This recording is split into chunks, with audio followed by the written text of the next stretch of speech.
दुनिया का सबसे ताकतवर देश अमेरिका में राष्ट्रपति बनने के लिए डोनाल्ड ट्रंप और कमला हैरिस में कड़ा मुकाबला था, जिसमें डोनाल्ड ट्रंप ने जीत हासिल कर ली है। रिपब्लिकन पार्टी के उम्मीदवार डोनाल्ड ट्रंप ने कड़े मुकाबले में डेमोक्रेट पार्टी की उम्मीदवार कमला हैरिस को हरा दिया है। अब डोनाल्ड ट्रंप अमेरिका के 47वें राष्ट्रपति बनेंगे। ट्रंप 20 जनवरी 2025 को राष्ट्रपति पद की शपथ लेंगे। इससे पहले वो अमेरिका के 45वें राष्ट्रपति रह चुके हैं। आइए अमेरिका की पूरी चुनावी प्रक्रिया को समझते हैं।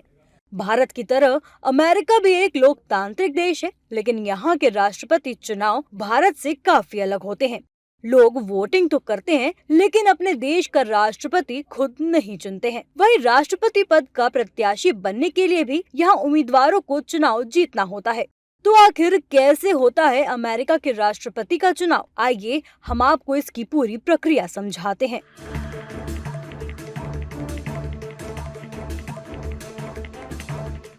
अमेरिका के राष्ट्रपति पद के लिए चुनाव हर 4 साल में होता है। नवंबर के पहले मंगलवार को चुनाव होता है। यानी इस बार अमेरिका में राष्ट्रपति चुनाव 5 नवंबर 2024 को होगा। चुनाव की प्रक्रिया 1 साल पहले ही शुरू हो जाती है। अमेरिका में 2 मुख्य राजनीतिक दल डेमोक्रेट्स और रिपब्लिकन हैं, जिसके उम्मीदवार ही चुनाव अभियान की शुरुआत करते हैं।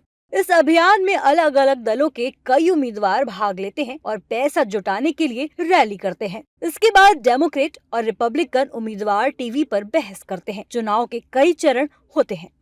चुनाव का पहला चरण प्राइमरी और कॉकस। चुनावी साल में जनवरी से जून के बीच ये प्रक्रिया होती है। पहले चरण में राजनीतिक दलों के राष्ट्रपति पद की उम्मीदवार का चुनाव किया जाता है। इस प्रक्रिया के 2 मुख्य भाग हैं, प्राइमरी और कॉकस। प्रत्येक व्यक्तिगत राज्य को प्राइमरी या कॉकस की अनुमति होती है। कुछ राज्य दोनों भी करते हैं। इस राज्य में पार्टियों के स्थानीय सदस्य चर्चा के बाद वोटिंग करते हैं और अपने प्रतिनिधि चुनते हैं।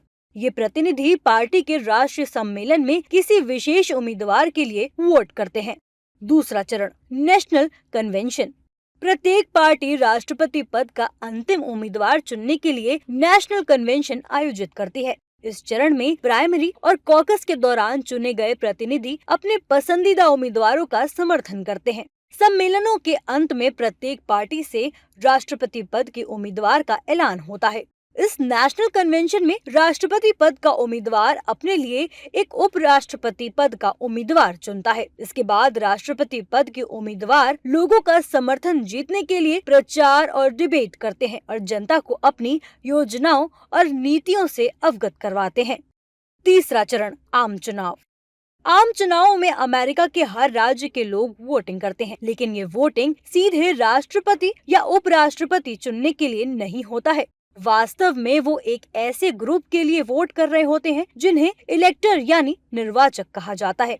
राष्ट्रपति पद के लिए चुनाव लड़ रहे दोनों उम्मीदवार के पास इलेक्टर का अपना ग्रुप होता है, जिसे स्लेट के रूप में माना जाता है। जब लोग राष्ट्रपति पद के उम्मीदवार के लिए वोट करते हैं, तो वो वास्तव में अपने उम्मीदवार के पसंदीदा इलेक्टर को चुन रहे होते हैं। प्रत्येक राज्य को जनसंख्या के आकार के आधार पर निर्वाचकों की संख्या दी जाती है। प्रत्येक राज्य की नीति के अनुसार कुल 538 निर्वाचक यानी इलेक्टर चुने जाते हैं। चौथा चरण निर्वाचक मंडल या इलेक्टोरल कॉलेज।